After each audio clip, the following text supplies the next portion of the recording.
Welcome to NucleCast, the official podcast of the NY Deterrence Center. Our host is Dr. Adam Loh, co-founder and vice president for research at the National Institute for Deterrence Studies.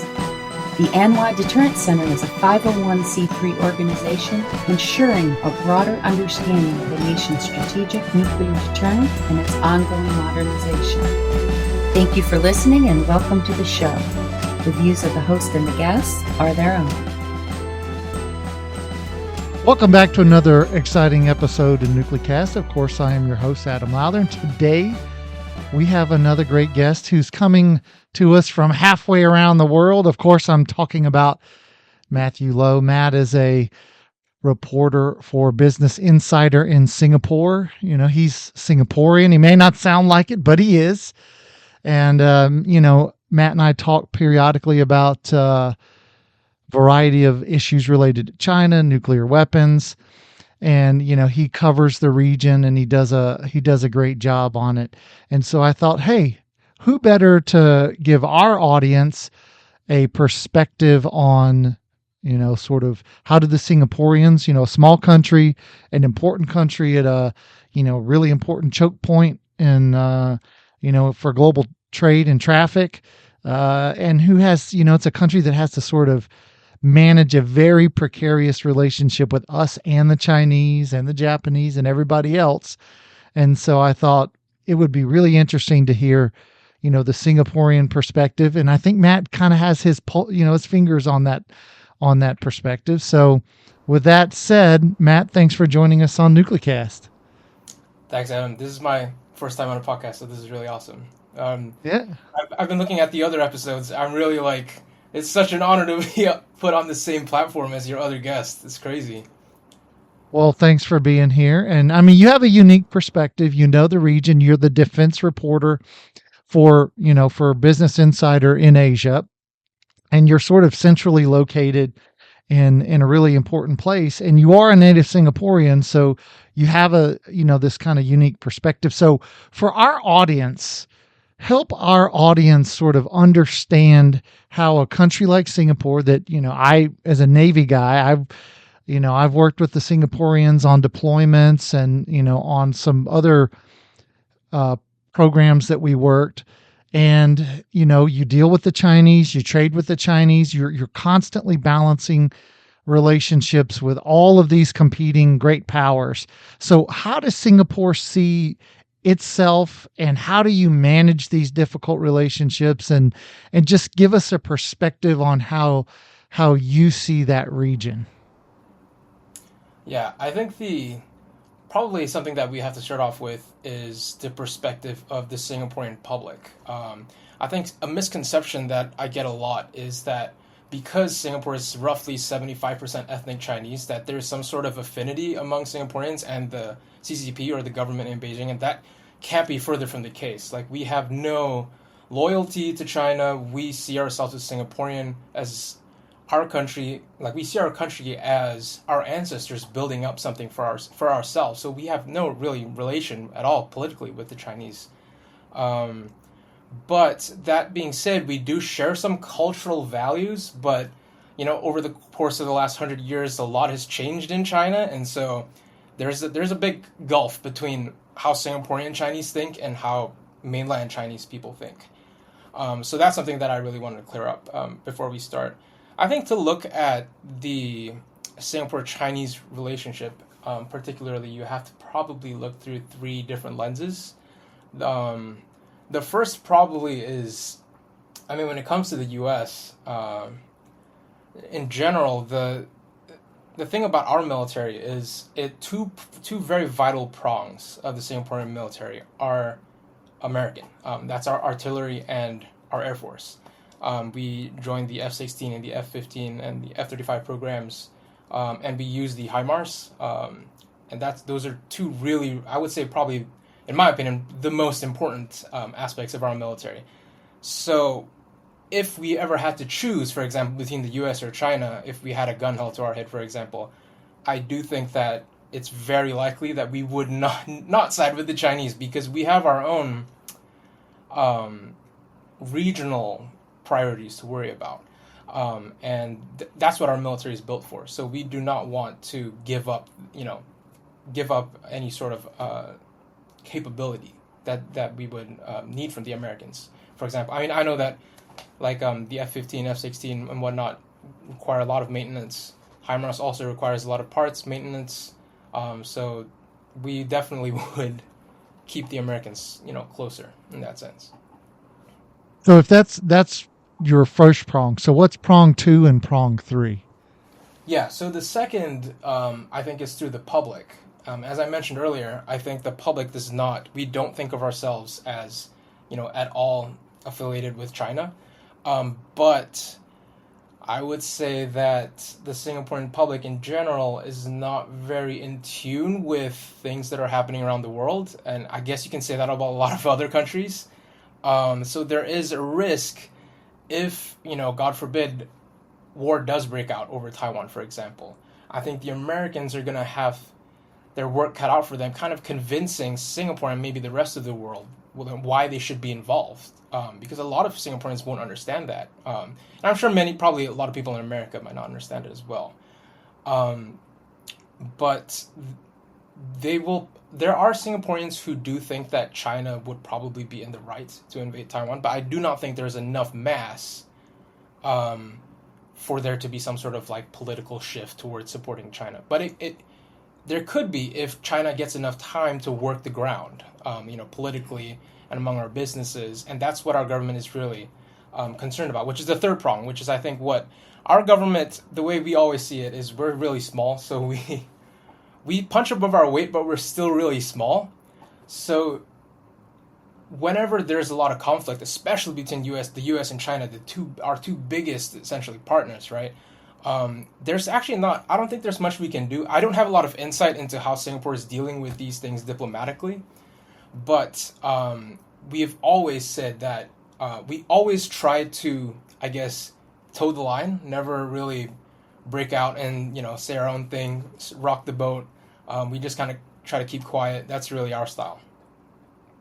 Yeah, I mean, it's when you're a city state essentially, and you're at a key choke point for, global commerce, and you want that commerce to flow because that's the lifeblood of Singapore. So how does Singapore manage, when there are these disputes, and you say, Singapore tries to sort of take a neutral position. So can you maybe delve into that a little bit more? Like, what does that neutrality look like?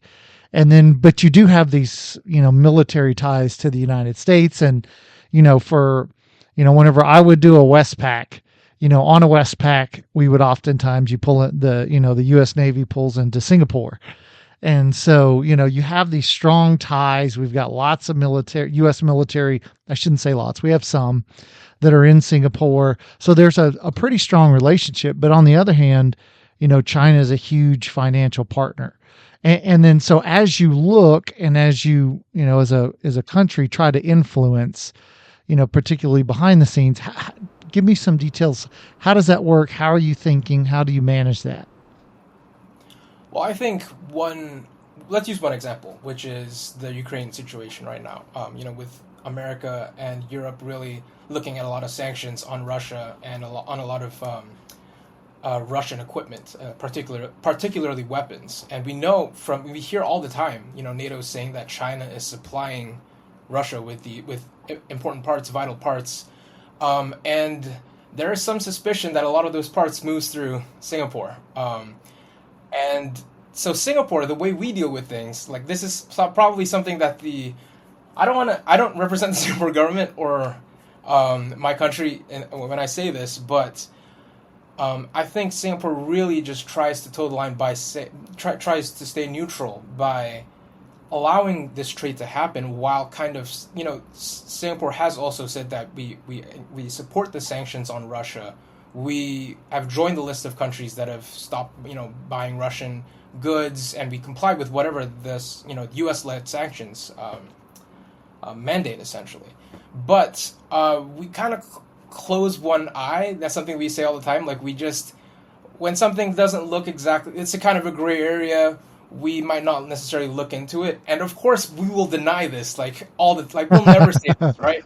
but everybody kind of knows it. So I'm not, I'm not bringing you any like official information here, but that's just kind of the how we as Singaporeans see it. Like when we hear sometimes that there are, um, there's a businessman or very rich billionaire who is dumping so much of their money into our country, and because there's very little tax. I don't think it's much of a shock to Singaporeans because we know that it's basically a tax haven for a lot of people.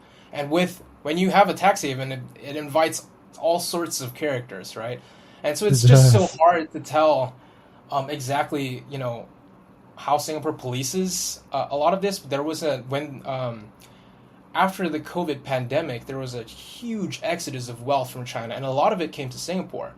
And I know that the banks in Singapore were overwhelmed with the amount of family offices that were being set up here and the amount of wealth that was flowing in, and they couldn't regulate that wealth fast enough. There were huge like waiting lines and queues, and so I know that they do try to keep some sort of regulatory oversight, but for things, for example, like chips going into China or electronic parts going to Russia, Singapore can very easily say, or maybe they don't go to Russia, but maybe they go to India or another country and then they go to Russia.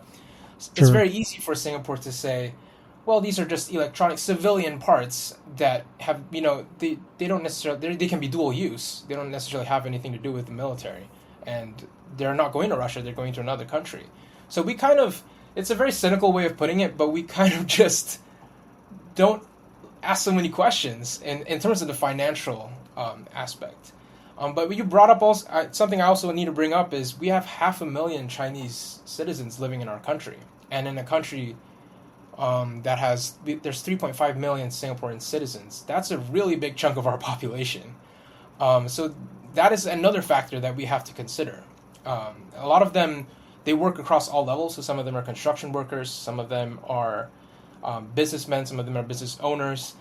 So they really permeated our society, and it's this will be something that the Singapore government has to deal with if tensions start getting worse between the U.S. and China.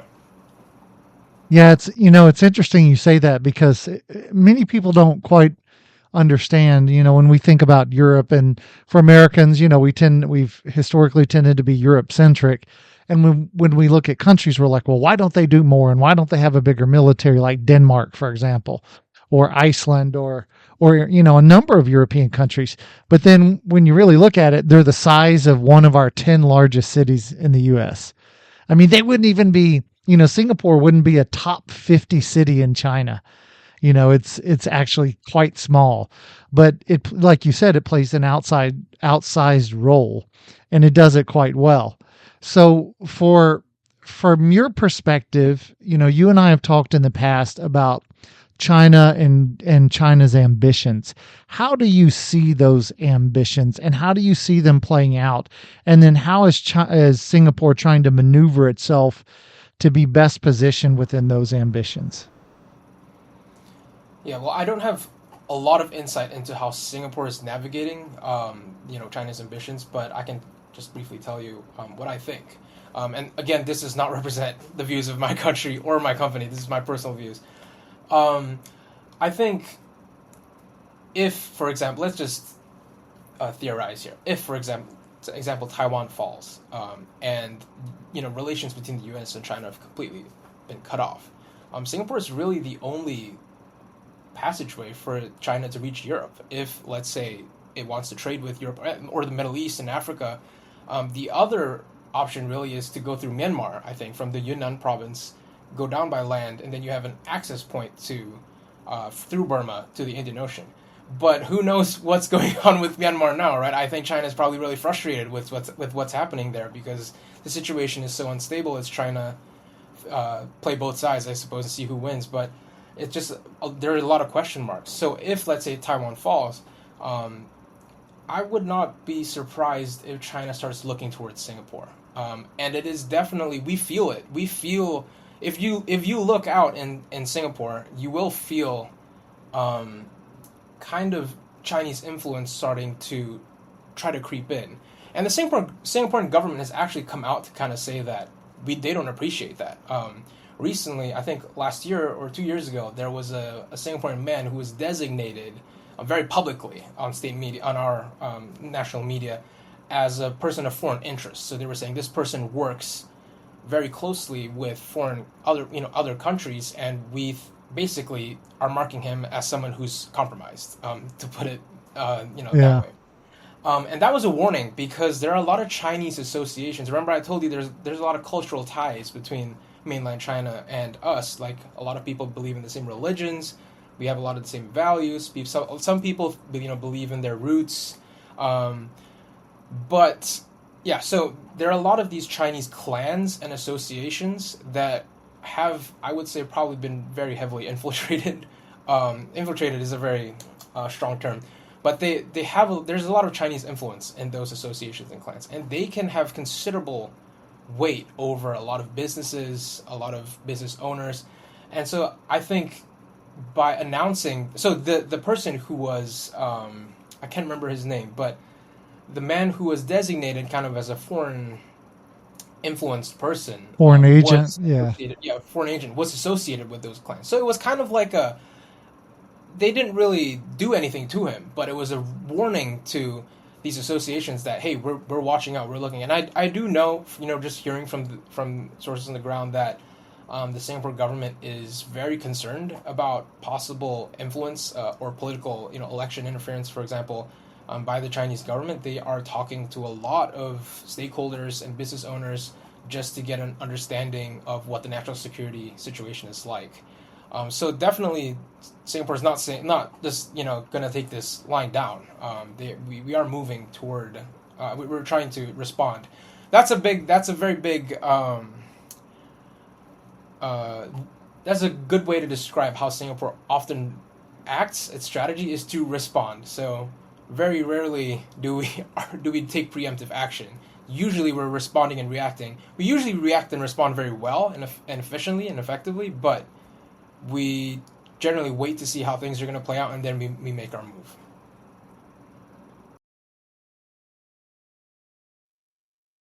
So it's that time in the show where we need to take a quick break. So we'll pause for this break, and when we come back, I want to ask you, talk to me about your perception of Chinese ambitions. What do you think they want? Where does this road lead? Where does it end? And what satiates them? When are they happy? You're listening to NucleCast, and we'll be right back. This episode of NucleCast is brought to you by the AMLA Deterrence Center, whose mission is to educate Americans about the nuclear enterprise and strategic deterrence.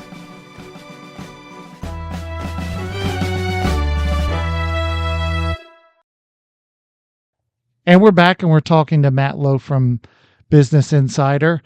So Matt, I posed a question to you right before the break. Go ahead and kick us off with that.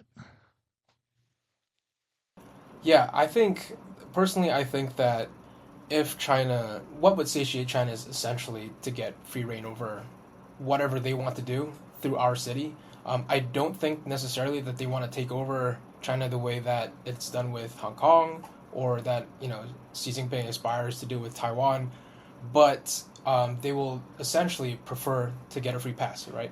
And that will have very significant implications, I think. Number one, on our military, for example. Like, as I mentioned, we are very reliant on the U.S. military. So maybe, 30, 40 years down the future, if China gets what it wants, you'll start seeing more Chinese, maybe fighters, Chinese assets, weapons being used by our military instead.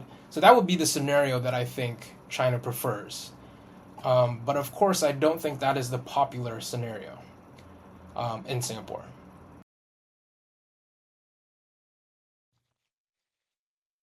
So Matt, I was asking in terms of not just Singapore per se, but in terms of the region and then globally, how do you see China's ambitions, and what satisfies them? Do they just want Taiwan? Do they just want a free hand in the region?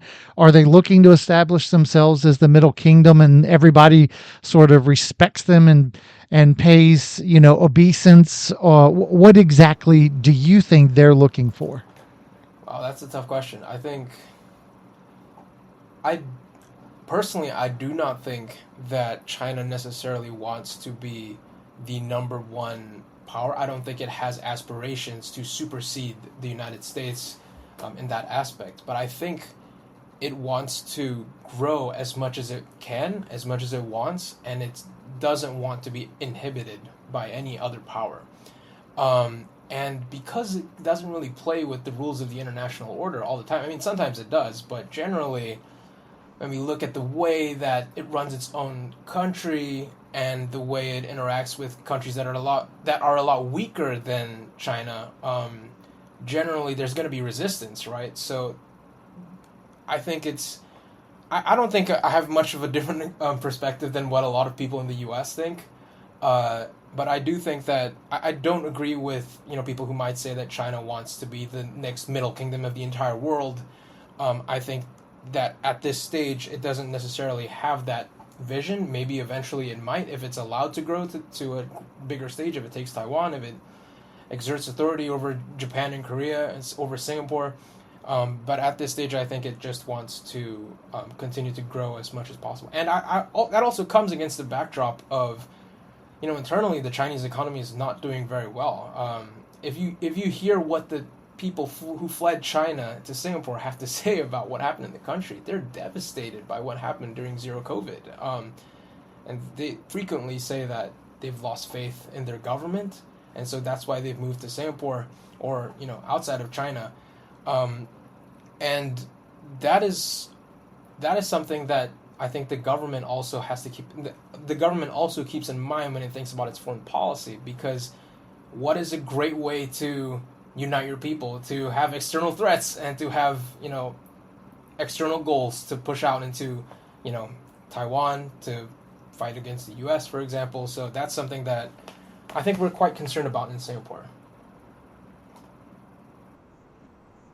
Yeah, it's a fair concern. And do you see, we are NucleCast after all, so we talk about nuclear issues. As you and I have talked about this, and you've looked into this in substantive detail. Do you think that there's ever any risk that a potential conflict over Taiwan, let's say the Chinese make the decision to go, they want to take Taiwan back, the U.S. intervenes to help defend Taiwan. Do you think there's any risk that conflict could escalate to the use of nuclear weapons? And if you do, would it be the United States or the Chinese that used them first? I think it would depend on who thinks they're losing, doesn't it? Because then it's this sort of almost existential threat. I mean, for China, it wouldn't be an existential threat necessarily, but I think for Xi Jinping and the other leaders, they might be thinking, if they don't pull this off, this is going to be terrible for them. At the same time, that's what people said about Putin in Ukraine, but I mean, he hasn't done anything of the sort. I don't think that China always says that it has a no first use policy, but when it comes to nuclear weapons, I feel words can only go so far, right?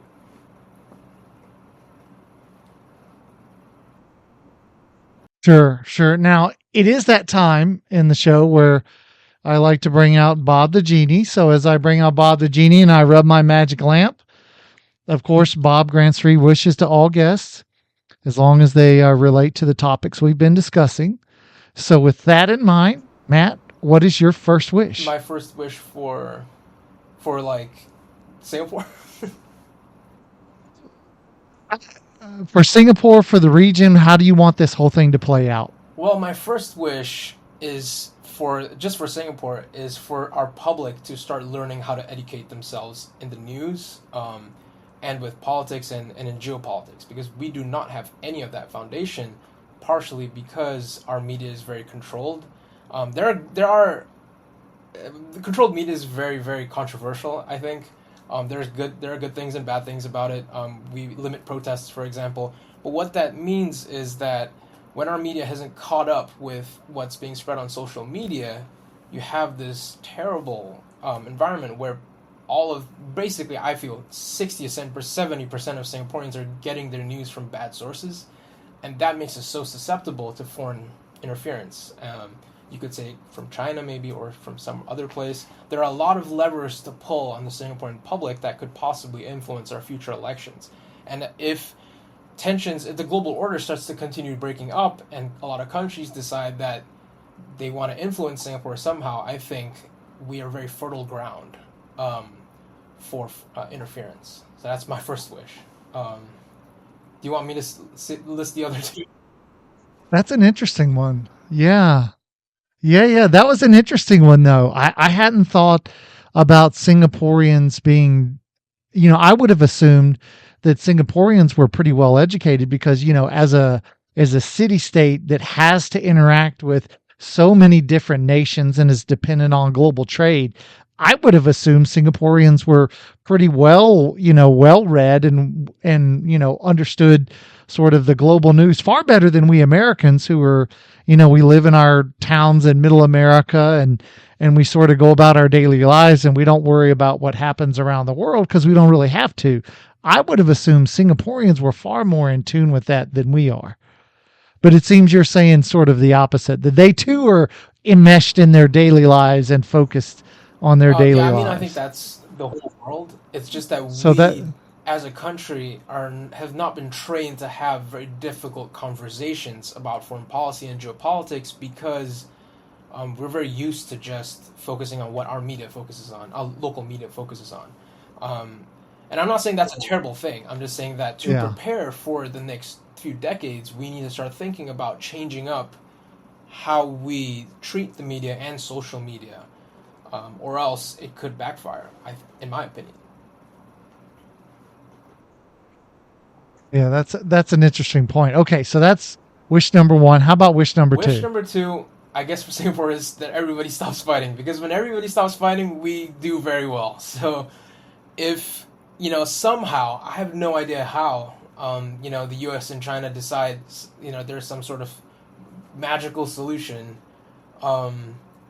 then, I don't know how Taiwan would feel about that, but